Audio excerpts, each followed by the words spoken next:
चलिए हम लोग देख लेते हैं मिजोरम स्टेट का लेटेस्ट मिनिमम वेजेस क्या पब्लिश हुआ है, जो 1 अप्रैल 2023 से इफेक्टिव है। यहाँ पे काम करने वाले जितने भी एम्प्लॉई किसी भी ऑर्गेनाइजेशन में काम कर रहे हैं उसका लेटेस्ट मिनिमम वेजेस क्या बन के आया है। मिनिमम वेजेस के आधार पे ही आपका सीटीसी ब्रेकअप में बढ़ोतरी देखने को मिलती है, सैलरी में बढ़ोतरी देखने को मिलती है, आपके टेक होम में बढ़ोतरी देखने को मिलती है, आपका जितना भी स्टेटरी पेमेंट है इसी मिनिमम वेजेस के आधार पर डिडक्ट होता है। तो चलिए हम लोग डायरेक्ट चलते सर्कुलर की ओर और देख लेते हैं आपका लेटेस्ट मिनिमम वेजेस क्या बन के आया है आपके कैटेगरी के हिसाब से 1 अप्रैल 2023 से।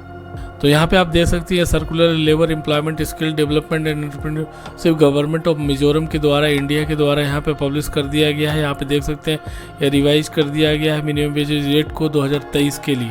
तो चलिए हम लोग नीचे आते हैं और देख लेते हैं क्या बन के आया है। यहाँ पे आप देख पा रहे हैं 16 जून 2023 को ये पब्लिश हुआ है और ये नोटिफिकेशन नंबर है, ये काफ़ी लेट से आया है। ये इफेक्टिव है 1 अप्रैल 2023 से। देख सकते हैं तो जो भी अभी तक का पेमेंट आपको मिल चुका है वह जो भी इंक्रीमेंट हुआ वह एरियर के रूप में आपको मिल जाएगा। तो चलिए हम लोग देख लेते हैं क्या मिनिमम वेजेस बन के आया है। इसके अंत में मैं आपको चार्ट के माध्यम से पर मंथ का क्या मिनिमम वेजेस बन के आया है वह भी मैं आपको दिखा दूंगा। तो सबसे पहले यहाँ पे देख सकते हैं शेड्यूल एम्प्लॉयमेंट के बारे में बताया गया है, कैटेगरी ऑफ वर्कर्स के बारे में बताया गया है यहाँ पे आप देख सकते हैं, और minimum rate of wages per day के बारे में बताया गया है। कैजुअल या मास्टर रोल एम्प्लॉयज़ के अंतर्गत जो भी आएंगे उनका unskilled, semi skilled, grade skilled 1 और स्किल्ड 2 या मैं आपको आगे बता दूंगा क्या डिफरेंट है इसमें। यहाँ पे देख सकते हैं पर डे का इस प्रकार से मिनिमम वेजेस बन के आया है। मैक्सिमम आप देख सकते हैं 730 रुपीज़ है और अनस्किल्ड का आप देख सकते हैं 420 रुपीज़ है। उसी प्रकार से रोड बिल्डिंग ऑपरेशन में अगर आप काम कर रहे हैं तो आपका मिनिमम वेजेस इस प्रकार से अनस्किल्ड, सेमी स्किल्ड और स्किल्ड 1 और 2 के अंतर्गत आएगा। अगर आप एम्प्लॉयमेंट रजिस्टर्ड फैक्ट्री में काम कर रहे हैं, अगर आप किसी रजिस्टर्ड फैक्ट्री में काम कर रहे हैं तो उसका मिनिमम वेजेज इस प्रकार से आपका आएगा। सभी का मिनिमम वेजेज यहाँ पे देख सकते हैं सेम ही है। पब्लिक मोटर ट्रांसपोर्ट में अगर आप काम कर रहे हैं तो वहाँ का मिनिमम वेजेज थोड़ा डिफरेंट है। आप देख सकते हैं अनस्किल्ड का 380 है, सेमी स्किल्ड का 420 है, स्किल्ड 2 का 460 और स्किल्ड 1 का 510 रुपीज़ पर डे का मिनिमम वेजेज बन के आता है। तो चलिए नीचे देख लेते हैं और क्या इसमें बताया गया है। यहाँ पे आप देख सकते हैं यहाँ पे डिफाइन कर दिया गया है कि आप अनस्किल्ड वर्कर किसको कहेंगे। जो भी इन्वॉल्व होता है सिंपल ऑपरेशन वर्क में, जहाँ पे स्किल्ड की कोई ज़रूरत नहीं होती है, यहाँ पे कोई भी एक्सपीरियंस की ज़रूरत नहीं होती है, आप आराम से काम कर सकते हैं। सेमी स्किल्ड में यहाँ पे बता दिया गया है कि आपको सम डिग्री ऑफ स्किल्स होना चाहिए, कॉम्पिटेंसी एक्वायर्ड होना चाहिए, एक्सपीरियंस थोड़ा बहुत होना चाहिए, और अगर आप किसी भी सुपरविजन परफॉर्म कर सकते हैं सुपरवाइज़र के अंतर्गत, अगर आपको थोड़ा भी गाइड कर दिया जाए तो आप आराम से काम कर सकते हैं। तो यहाँ पे देख सकते हैं जो भी गाइडेंस ऑफ स्किल्ड एम्प्लॉय के अंतर्गत भी आप काम कर सकते हैं तो उसको यहाँ पे सेमी स्किल्ड में रखा गया है।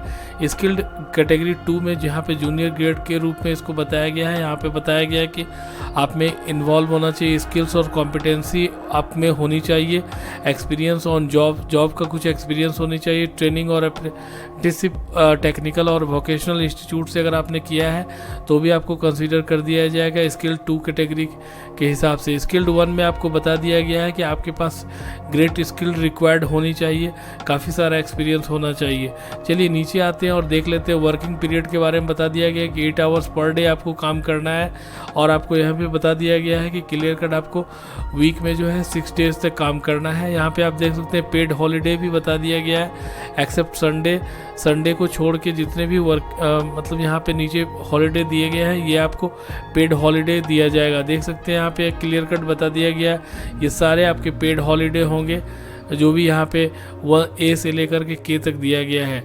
इसके अलावा और भी नीचे कुछ दिया हुआ है, यहाँ पे आप देख सकते हैं यह जो एप्लीकेबल है गवर्नमेंट डिपार्टमेंट के अंतर्गत भी अगर आप काम कर रहे हैं, जैसे कॉन्ट्रैक्ट वर्कर, ठेका वर्कर के रूप में सेमी गवर्नमेंट ऑर्गेनाइजेशन में भी काम कर रहे हैं, या फिर पब्लिक अंडरटेकिंग में काम कर रहे हैं, या प्राइवेट अंडरटेकिंग में भी अगर आप काम कर रहे हैं स्टेट ऑफ मिजोरम के अंतर्गत ठेका कॉन्ट्रैक्ट वर्कर के रूप में, या फिर आप थर्ड पार्टी पेरोल के अंतर्गत भी काम कर रहे हैं तो आपको इस मिनिमम वेजेस का बेनिफिट मिलेगा। चलिए पर मंथ का मैं आपको दिखा देता हूँ चार्ट के माध्यम से क्या बन के आया है।